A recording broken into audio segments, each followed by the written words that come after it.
Queridos irmãos, como já falei no começo do culto, estamos no mês de agosto, o mês da juventude. E vocês podem ver que uma identidade visual surgiu nova, uma imagem saiu rodando nas redes sociais. Que imagem foi essa? É uma imagem diferente, algo novo? Pois bem, a nossa juventude tem passado por um momento de transformação. Deus tem agido em nosso favor, Deus tem tocado o coração de jovens e adolescentes, Deus tem usado jovens e adolescentes, Deus tem transformado a vida de jovens e adolescentes e nós temos orado, sonhado com uma juventude de milhares. Deixa eu contextualizar esse sonho. Uma vez um certo pastor, ele orava para que Deus lhe desse uma igreja de milhares. Esse pastor, ele era um frentista de posto de gasolina. E ele foi para o seminário, aos trancos e barrancos terminou o seu seminário, foi conciliado pastor, tornou-se pastor, iniciou uma congregação, começou a plantar uma congregação pequenininha. Hoje a igreja dele é uma igreja de milhares. Ele começava a orar ao Senhor desde o início de seu ministério, dizendo: Senhor, me dê uma igreja de milhares. Senhor, me permita pastorear uma igreja de milhares. Hoje a igreja dele tem mais de 1000 pessoas. Eu não sei vocês, mas toda vida que eu ouço falar uma história desse tipo, eu sou tocado, de alguma maneira. E Deus colocou esse sonho em minha consciência e acabou contagiando a juventude. E a gente tem orado por uma juventude de milhares também. A nossa oração é para que as lacunas que há nos nossos bancos, os bancos vazios, os espaços vazios de nossos bancos, sejam preenchidos por uma juventude, por jovens e adolescentes que queiram de fato adorar o Senhor e servir ao Senhor. Nós temos orado por uma juventude de milhares. Mas essa juventude de milhares não vai acontecer simplesmente porque nós queremos. Nós clamamos ao Senhor para que Ele nos dê uma juventude de milhares. Só que nós clamamos também para que, em meio a todo esse movimento, Deus coloque jovens e adolescentes que estejam dispostos a, de fato, se mover pelo reino de Deus, proclamando as boas novas de salvação. A logomarca, a nova identidade visual da juventude, do Ministério da Juventude da PIB Natal, é essa daí, como vocês podem ver, do lado direito. Essa logomarca foi produzida pela nossa irmã Vanessa, uma jovem de nossa igreja. Essa é a nova identidade visual. O tema do mês, que é o tema anual da Juventude Batista Brasileira, é o que na verdade importa. A gente vai trabalhar ao longo do mês, né? A gente vai trabalhar nas mensagens de domingo, nas meditações de quarta-feira, a gente vai meditar nisso tudo, nessa temática. E como vocês podem ver, a imagem de fundo, né, que está atrás das logomarcas, é algo que não é uniforme, reto ou encaixotado, algo muito parado. Vocês podem ver que são linhas curvas, semelhantes a cursos de rios. Rio está sempre em constante movimento. Tudo tem um significado nisso daí. Nós temos orado para que a nossa juventude de fato se movimente, se mova pelo reino de Deus, pela cidade, anunciando que há uma igreja bíblica, de que ele faz parte de uma igreja e convide pessoas para ser igreja junto dele. Nós oramos por tudo isso. E eu quero que vocês estejam orando com isso também. Peço que vocês estejam orando pela juventude de nossa igreja. Mas vamos para o momento da mensagem. Abram a Bíblia de vocês no capítulo 4 de Efésios, na carta de Paulo aos Efésios.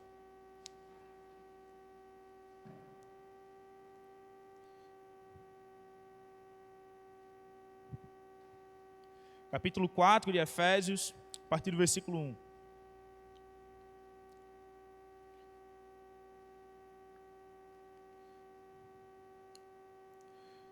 Efésios 4, a partir do verso 1. Todos acharam? Amém? Vamos ler. Como prisioneiro no Senhor, rogo-lhes que vivam de maneira digna da vocação que receberam. Sejam completamente humildes e dóceis, e sejam pacientes, suportando uns aos outros com amor. Façam todo o esforço para conservar a unidade do Espírito pelo vínculo da paz. Há um só corpo e um só Espírito, assim como a esperança para a qual vocês foram chamados é uma só. Há um só Senhor, uma só fé, um só batismo, um só Deus e Pai de todos, que é sobre todos, por meio de todos e está em todos.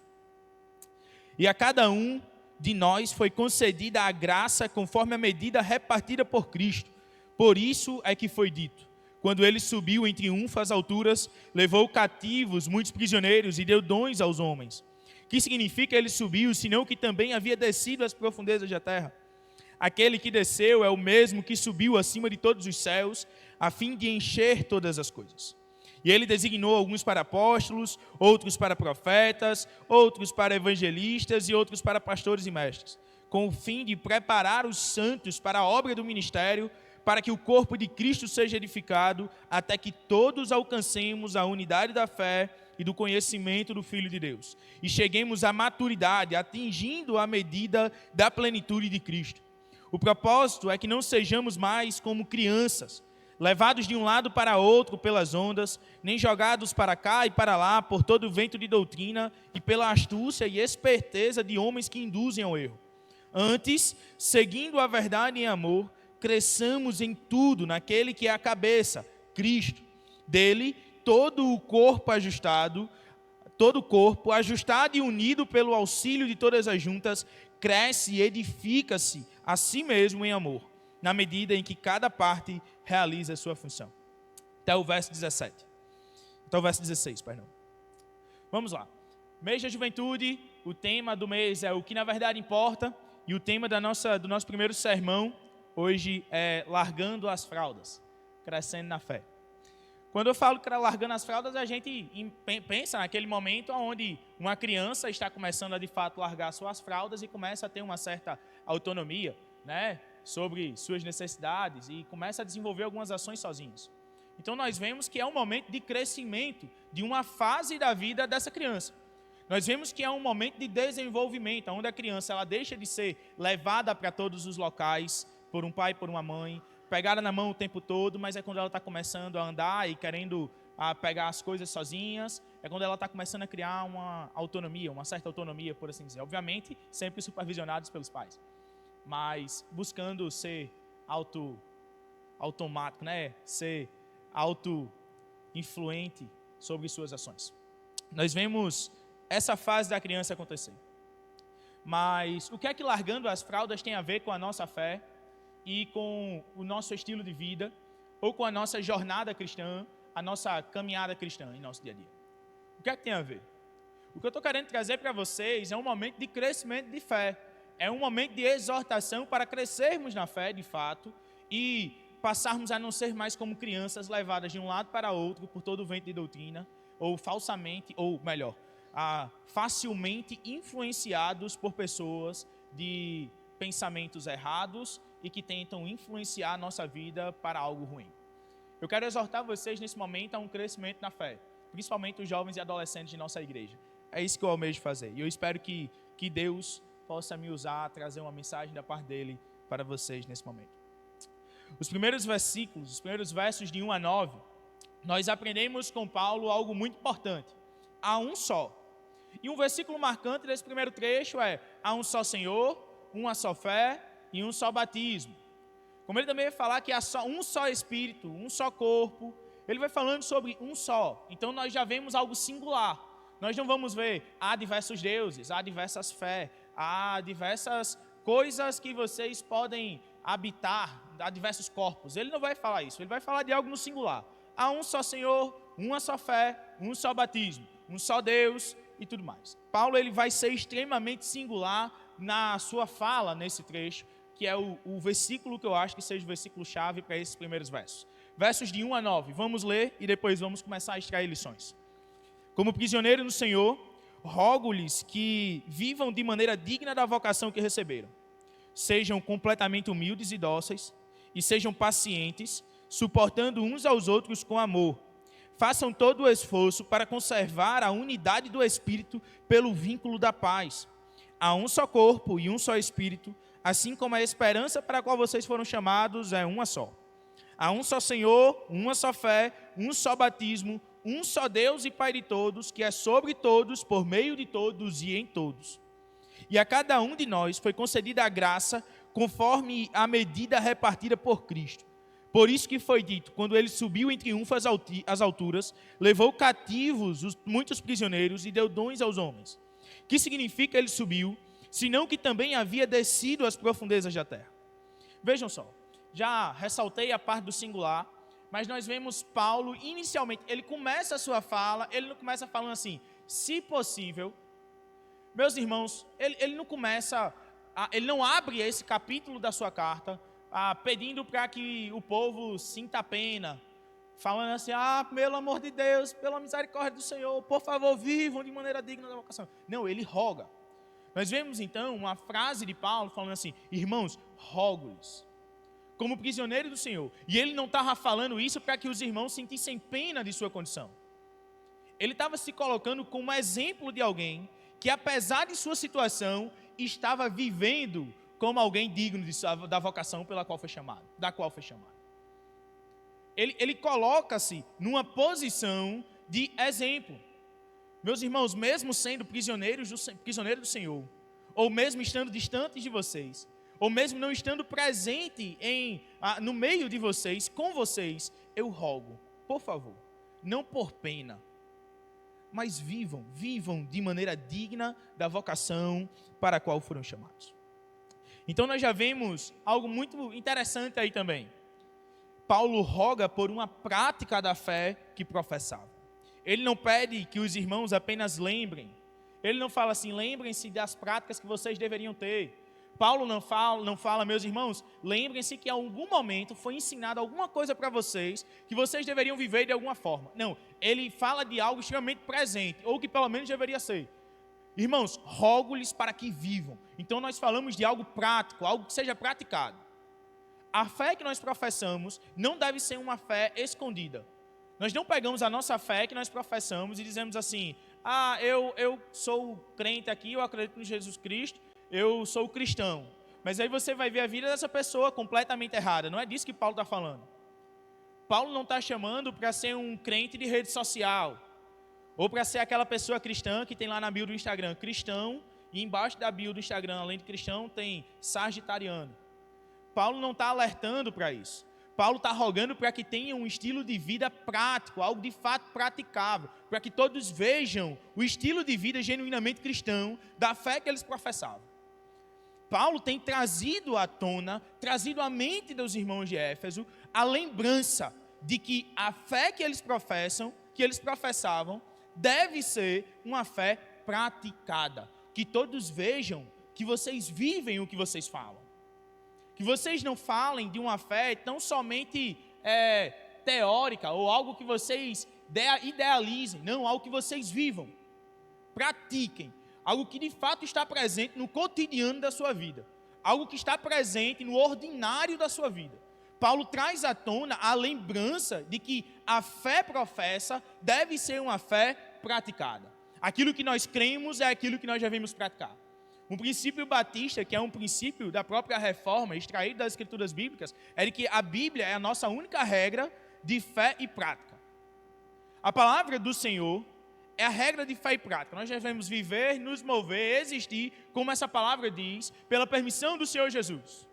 A fé que professamos não é uma fé meramente idealizada ou algo que seja teórico. A fé é algo extremamente e que deve ser praticada e bem vivida. Se nós apenas idealizamos uma fé, ou falsamente professamos essa fé, mas não vivemos o que nós falamos, estamos cometendo um erro gravíssimo. É o erro de mentir para a sociedade e viver falsamente aquilo que nós não somos. Ou pior, tentar se achegar diante de Deus, achando ser alguma coisa e não ser coisa nenhuma. Se nós somente idealizamos uma fé, falamos de uma fé, mas não praticamos essa fé, estamos cometendo um grave erro. Nós não somos ninguém.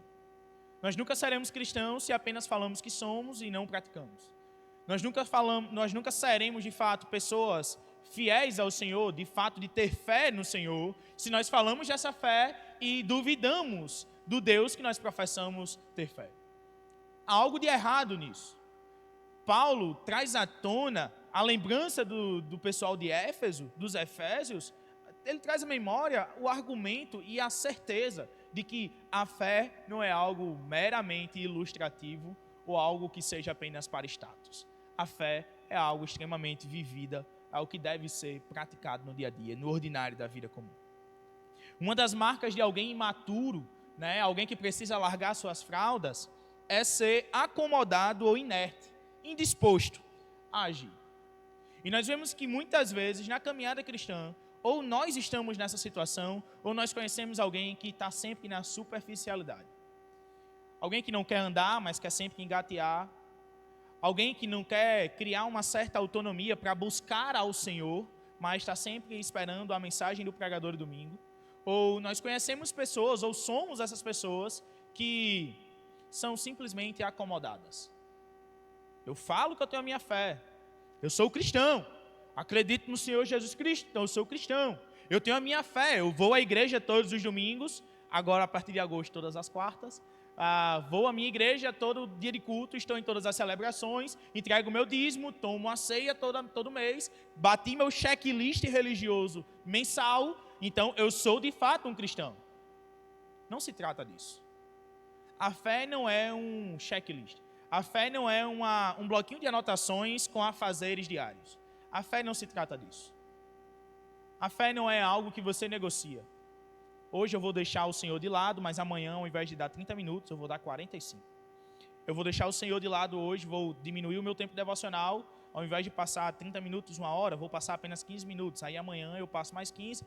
E quando for no final de semana, eu dedico mais, 30 minutos e depois mais 30 minutos. Ou aumento 45 e 45 para compensar o dia de hoje. A gente não negocia com o Senhor.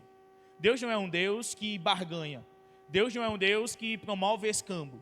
E Deus não é um Deus que ele é tão infantil a ponto de ser falsamente, ou melhor, de ser facilmente enganado por meros mortais como nós.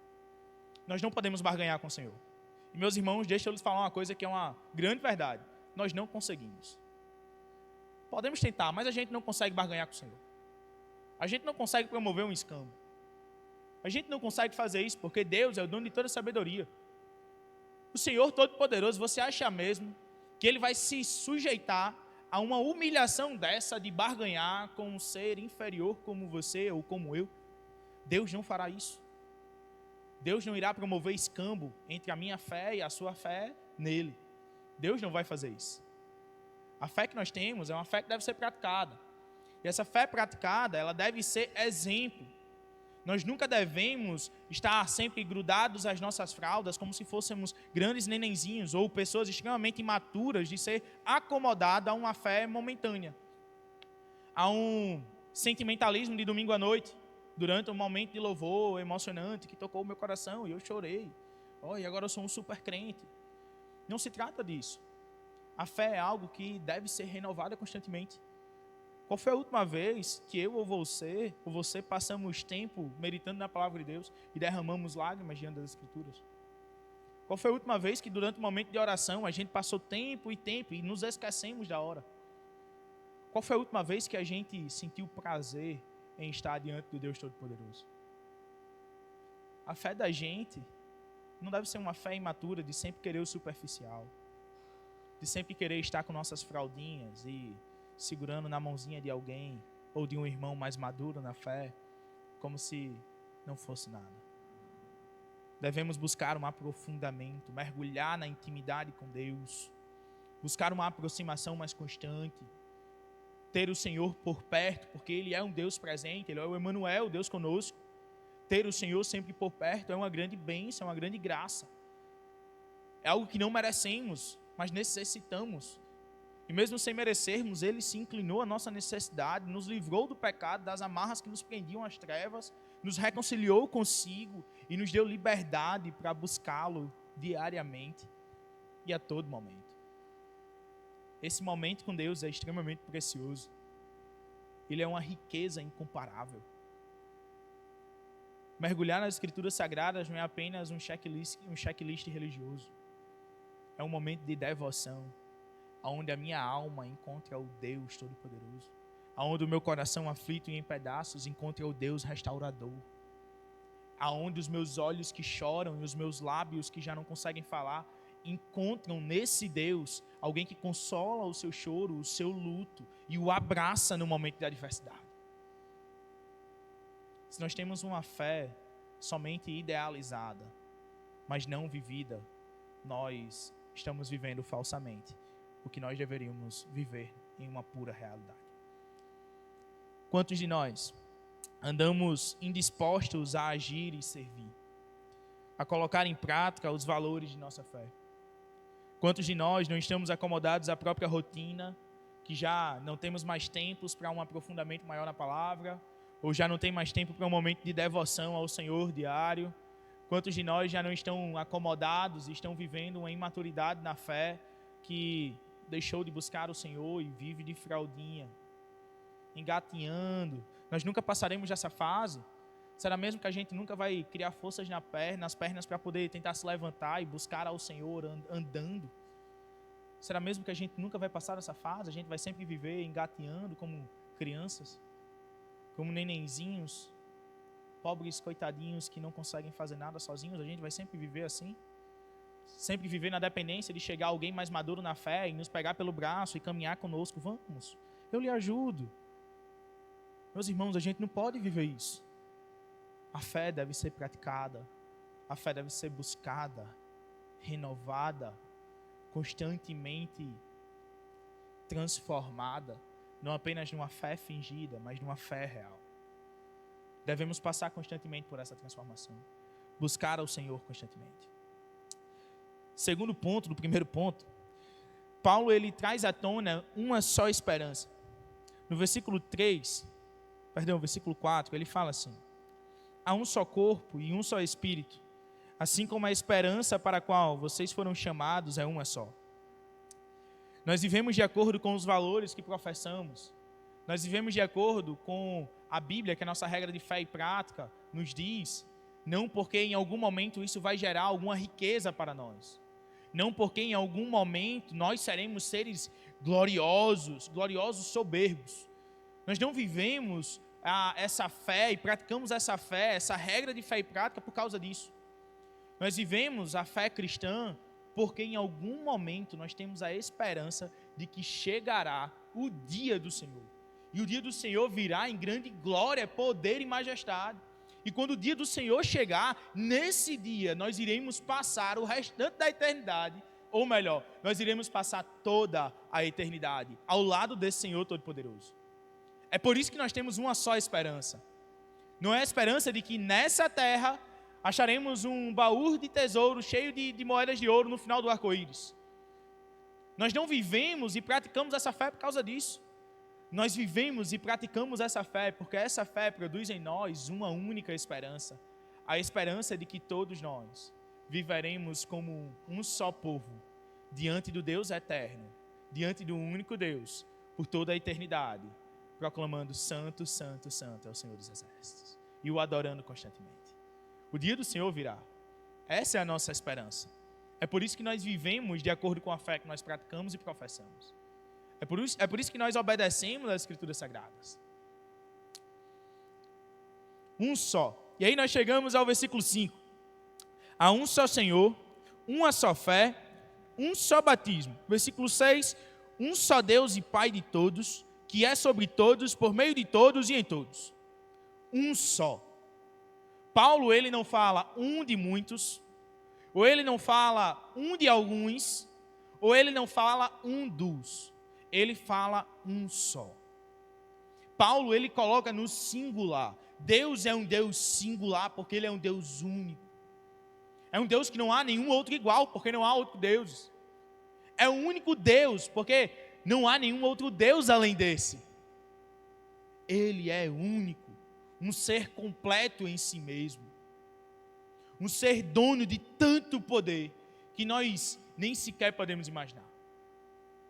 Um só Senhor, uma só fé e um só batismo. Paulo faz algo fantástico nesse momento. Ele quebra todo o muro do politeísmo existente naquele contexto. E ele quebra toda a barreira do politeísmo existente nos dias atuais. Porque quantas vezes nós não tornamos nossa rotina, nosso trabalho, nossas coisas, nosso celular, nosso tempo como um ser superior. E o tratamos como um novo Deus. E aí nós deixamos de ser monoteístas e acreditar num só Deus e passamos a ter diversos deuses em nosso dia a dia.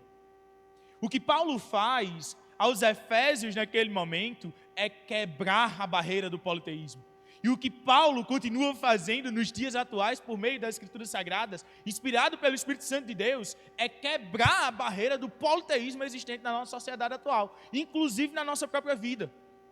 O que Paulo faz é trazer à tona, trazer à memória de que há um só Deus e de que não há nenhum outro. E de que esse Deus é poderoso e que Ele não é um Deus qualquer. Ele é o Senhor dos senhores, Rei dos reis, Deus de nossa vida.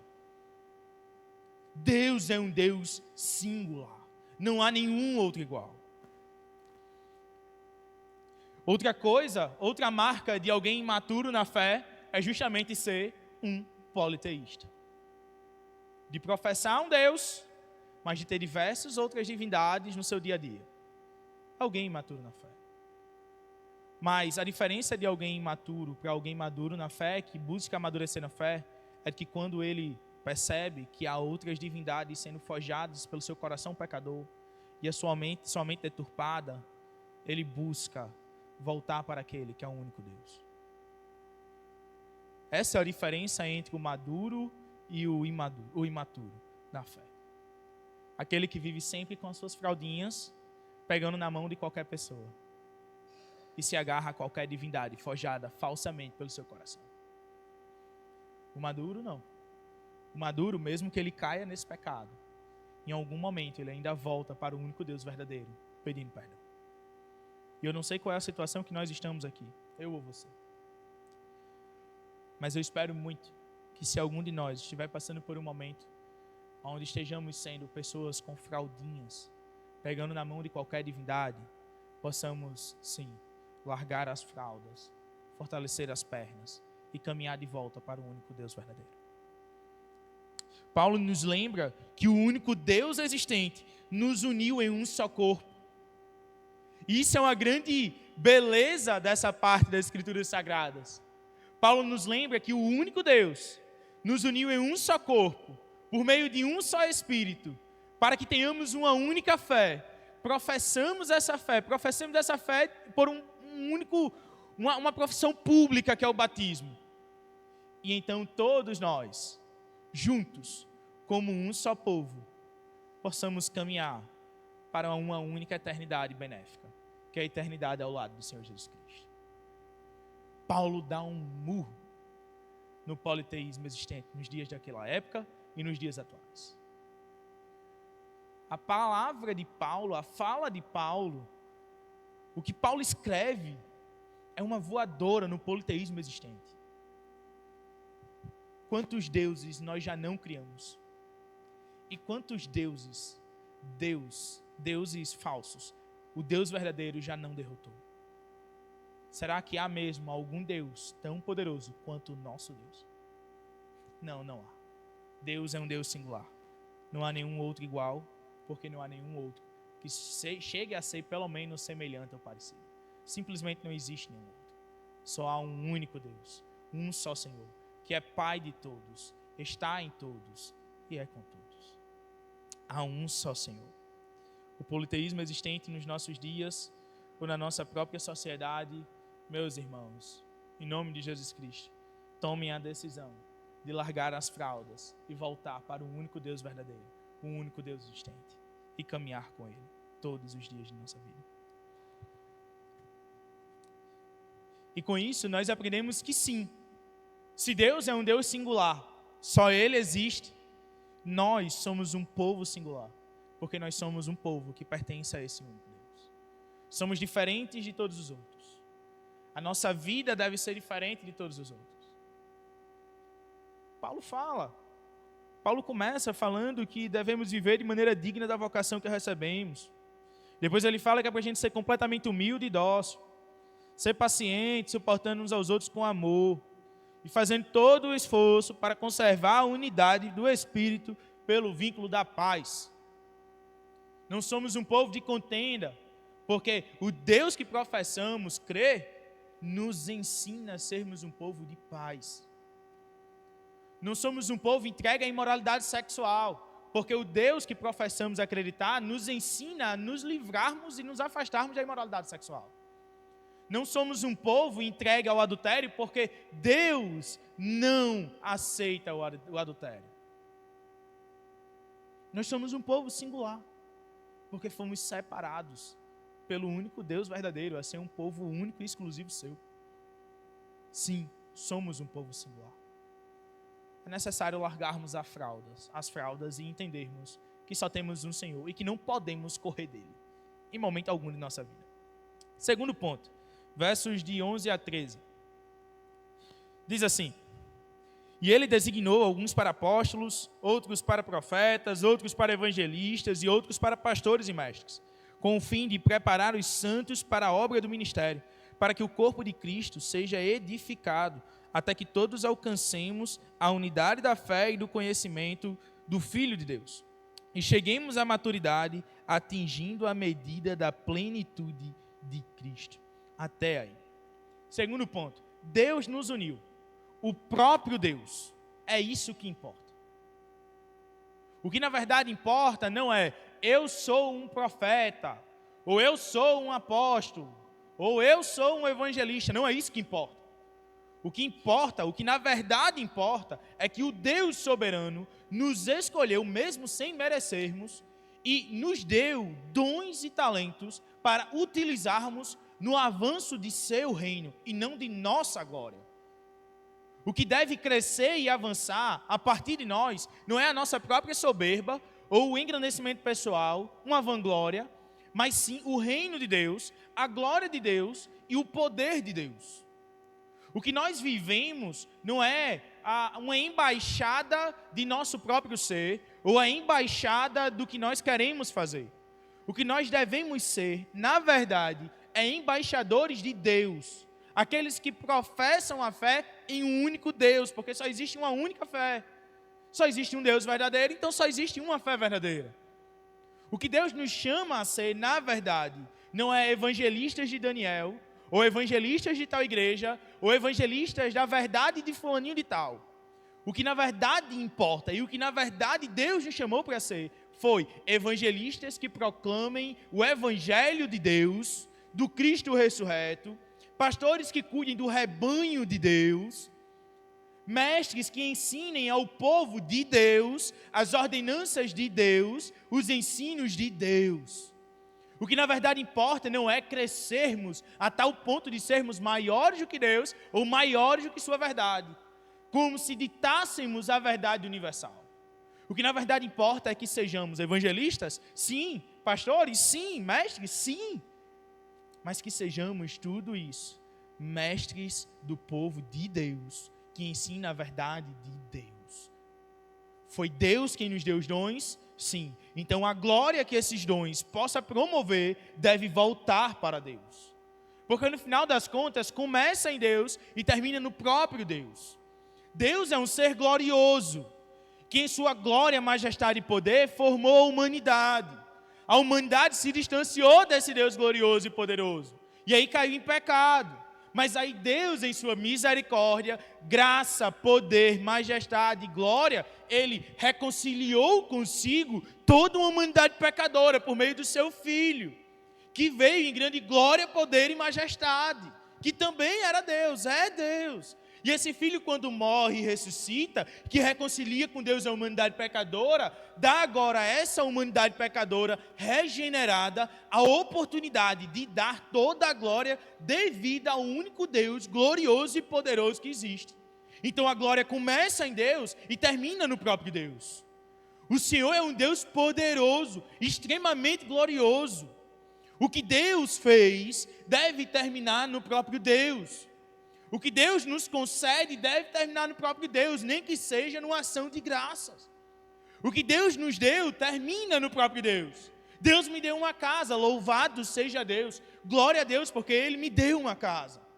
Deus me deu um carro, glória a Deus, porque Ele me deu um carro. Deus me deu um filho, louvado seja Deus. Glória a Deus, porque Ele me deu um filho.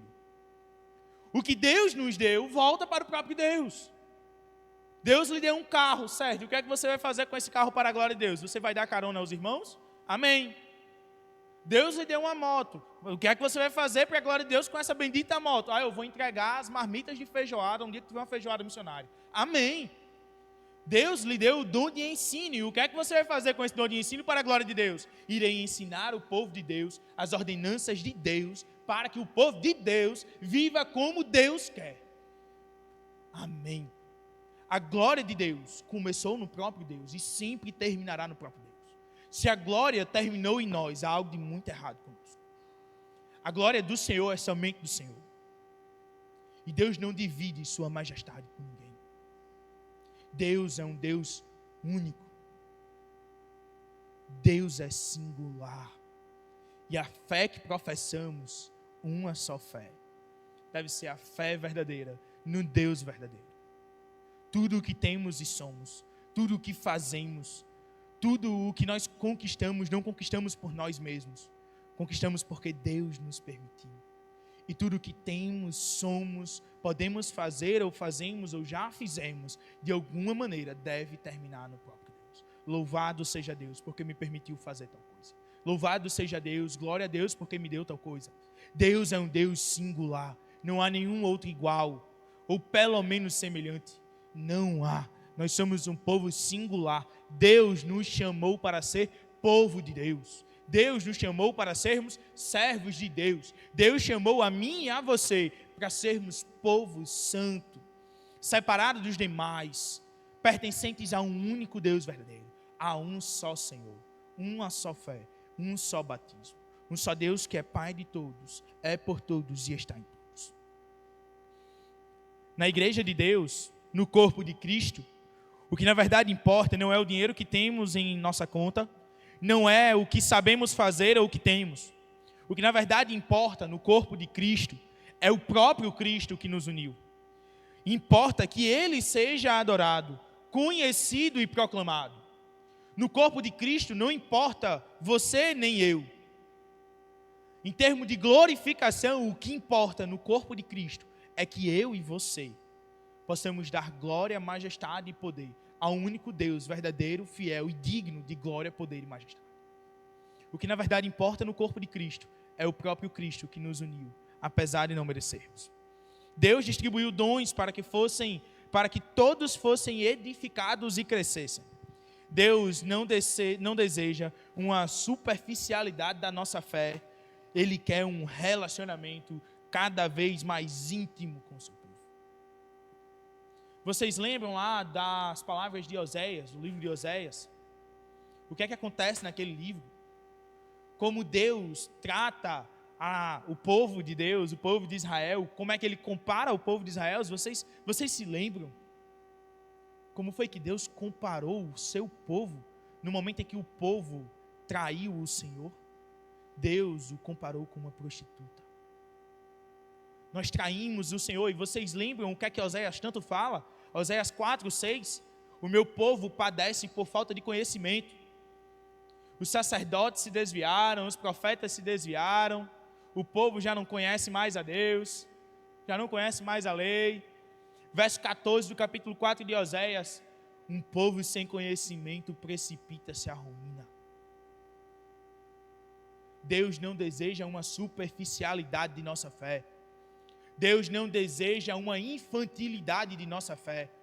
O que Deus deseja é que sejamos servos fiéis, que dependam dEle, tenham consciência de que dependem dEle, mas que larguem suas fraldas para que caminhem com Ele, fortaleçam suas pernas e não sejam arrastados por qualquer vento de doutrina, ou arrastados por qualquer pessoa, um falso mestre que diga uma falsa verdade. Deus não quer uma superficialidade ou uma infantilidade de nossa fé. Deus quer que sejamos intimamente ligados a Ele. Meu irmão, eu não sei em que momento da sua vida, seja agora, seja no passado, seja no futuro, eu não sei. Mas eu espero muito que se em algum momento você passar, ou se você estiver passando, meu irmão, tome a decisão de largar as fraldas, fortalecer as pernas e caminhar de volta para o Senhor. Há uma caminhada íntima de cuidado com o Deus Todo-Poderoso. Eu espero muito que as nossas pernas sejam fortalecidas, para que enfim possamos ficar em pé diante do Senhor e dizer: Senhor, eu não sei, eu não posso, eu não faço ideia de como, mas eu sei que se o Senhor estiver comigo, então poderei conquistar, então poderei fazer, então poderei realizar. Que as nossas pernas sejam fortalecidas pelo Deus eterno.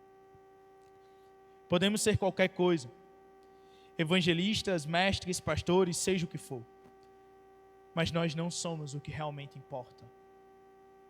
O que realmente importa é o povo, ou é o próprio Deus, o próprio Cristo. O que importa em meio ao povo de Deus é o próprio Deus. Não importa se eu sou um evangelista, não importa se eu sou um mestre, não importa se eu sou um pastor. O que importa é que se eu for mestre, evangelista, pastor, seja o que for, o que na verdade importa é que Deus seja glorificado em tudo isso, por meio de minhas ações e ministério. Que a glória que Deus compartilhou conosco volte para o próprio Deus. Que o Deus eterno seja de fato adorado como Deus eterno. Que o Deus Todo-Poderoso seja realmente adorado, proclamado e intimamente conhecido como um Deus Todo-Poderoso. Que as nossas fraldas caiam e que então nossas pernas se fortaleçam, para que nós possamos caminhar para o Senhor Jesus Cristo. Versos 14 a 16, para encerrar no último ponto. Diz assim: o propósito é que não sejamos mais como crianças, levados de um lado para outro pelas ondas, nem jogados para cá e para lá por todo vento de doutrina e pela astúcia e esperteza de homens que induzem ao erro. Antes, seguindo a verdade e não a mentira, seguindo a verdade em amor, cresçamos em tudo naquele que é a cabeça, Cristo. Dele, todo o corpo, ajustado e unido pelo auxílio de todas as juntas, cresce e edifica-se a si mesmo em amor, na medida em que cada parte realiza a sua função. É hora de largarmos nossas fraldas. Sabe, é hora de seguirmos unicamente a verdade, e a verdade verdadeira, a verdade que é Cristo. É hora de largarmos as fraldas que nos impedem de ver a beleza do ser de Deus. É hora de largarmos as fraldas do acomodismo ou da preguiça que nos prendem a não ter um relacionamento cada vez mais íntimo e próximo de Deus. É hora de largarmos essas fraldas.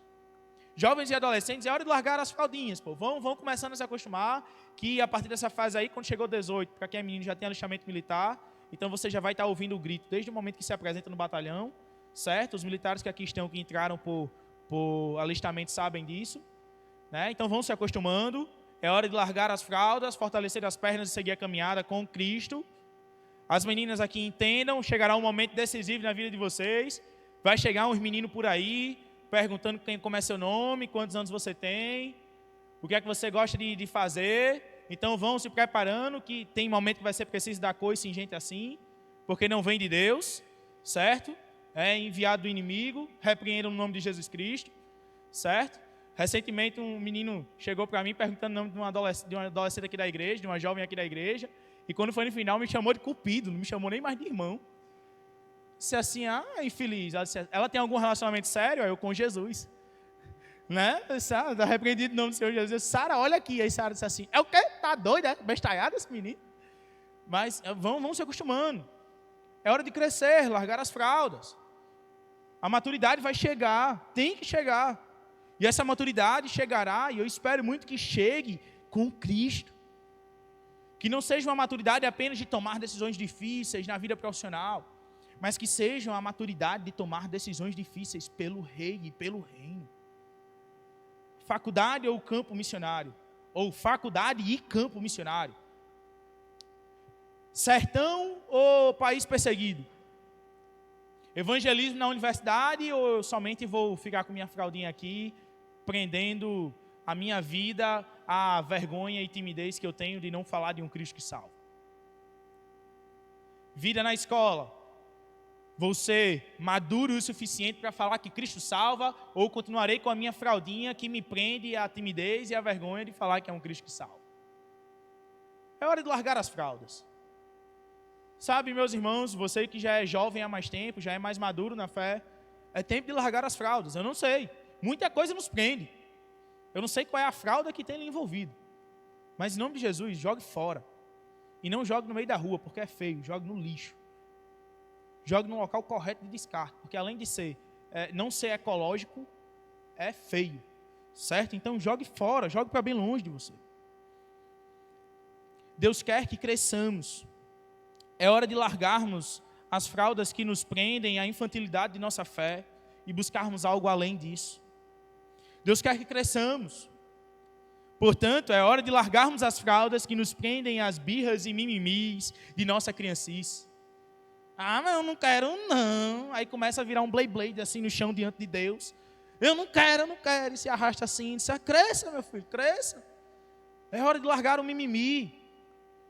É hora de largar a birra que nós temos diante de Deus, crescermos. Deus quer que cresçamos. Largarmos as fraldas que nos prendem a esse mimimi, a essa birra que nós temos diante de Deus. Deus quer que cresçamos. É hora de largarmos as fraldas que nos prendem à vanglória e soberba, que não nos deixa ver que pertencemos a um corpo que tem o soberano Senhor como cabeça. O que na verdade importa é que em tudo somos dependentes desse Senhor e por isso devemos buscar. É hora de largarmos nossas fraldas, crescermos na fé, caminharmos cada vez mais intimamente com o Senhor, caminharmos de maneira cada vez mais próxima, caminharmos de maneira cada vez mais confiantes com Deus.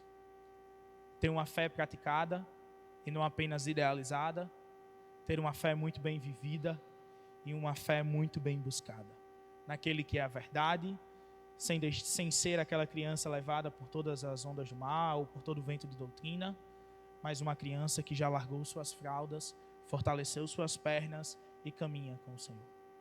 Vamos orar ao Senhor Jesus Cristo. Senhor Deus, nosso Pai, louvado seja teu nome. Senhor, louvamos a Ti pela beleza de Teu ser. Louvamos ao Senhor porque o Senhor é bom. Louvamos ao Senhor porque o Senhor é grandioso e extremamente poderoso. Louvamos ao Senhor porque o Senhor nos dá a oportunidade nesse momento de tomarmos uma decisão. A decisão de largarmos nossas fraldas, jogarmos no mar do esquecimento, no lixo santo. De largar nossas fraldas e então crescer. Fortificar nossas pernas e caminhar com o Senhor. Senhor Deus, que nossa juventude cresça, amadureça com o Senhor Jesus. Que as decisões que tem de tomar, qual curso vai seguir, qual área profissional quer atuar, Senhor, seja lá o que for, qualquer decisão que eles tenham que tomar, mas que eles tomem sempre pensando no reino. E que eles sempre consultem a vontade do Senhor antes de qualquer decisão tomada. Senhor, que a nossa fé não seja uma fé fingida, mas que seja uma fé genuinamente praticada. Senhor, que qualquer politeísmo que possamos viver em nossa vida diária seja derrotada e que sejamos libertos no nome do Senhor Jesus Cristo. Que a lembrança de Paulo, há um só Senhor, um só Deus, um só Pai de todos que está em todos, um só batismo, uma só fé. Senhor, que essas palavras de Paulo nos lembrem que Deus é um Deus singular, de que o Deus que nós professamos crer é um Deus de fato existente, de fato poderoso e de fato próximo de nós, que nós podemos buscá-lo. Senhor Jesus Cristo, não nos deixe esquecer disso. Pai, que a nossa juventude cresça no Senhor. Aqueles que se afastaram, que tomem a decisão de voltar. Aqueles que nunca conheceram o Senhor, que passem a conhecer. Aqueles que estão conosco, que busquem conhecer cada vez mais. Senhor, no nome de Cristo Jesus, clamamos pela vida de todos eles. Pai, que a juventude de milhares em nossa igreja não seja apenas um sonho, mas uma realidade. Não sabemos quando, Senhor, nem quem estará aqui. Pode ser que a gente nem veja essa juventude de milhares. Pode ser que o Senhor não me dê a honra de pastorear uma juventude de milhares. Pode ser que não seja comigo, pode ser que não seja conosco, mas que, Senhor, comece por nós. Senhor, nos use para que esse sonho se realize. Senhor, clamamos por isso. Que essa igreja, ó Pai, veja jovens e adolescentes que cresceram e amadureceram no Senhor, seguindo a verdade de Deus, buscando ter um relacionamento cada vez mais íntimo com o Senhor. Que no futuro possamos ver a liderança dessa igreja vindo de uma geração de jovens e adolescentes que buscou o Senhor acima de qualquer outra coisa. Senhor, buscamos por isso. Clamamos por isso, ó Pai. No nome de Cristo Jesus. Amém. Eu queria nesse momento fazer um desafio a vocês. Alguém entre nós que gostaria de tomar a decisão de largar as fraldas e tomar uma decisão de seguir a Cristo, de fortalecer as pernas de seguir a Cristo? Alguém entre nós que gostaria de tomar essa decisão, faça sinal com uma de suas mãos.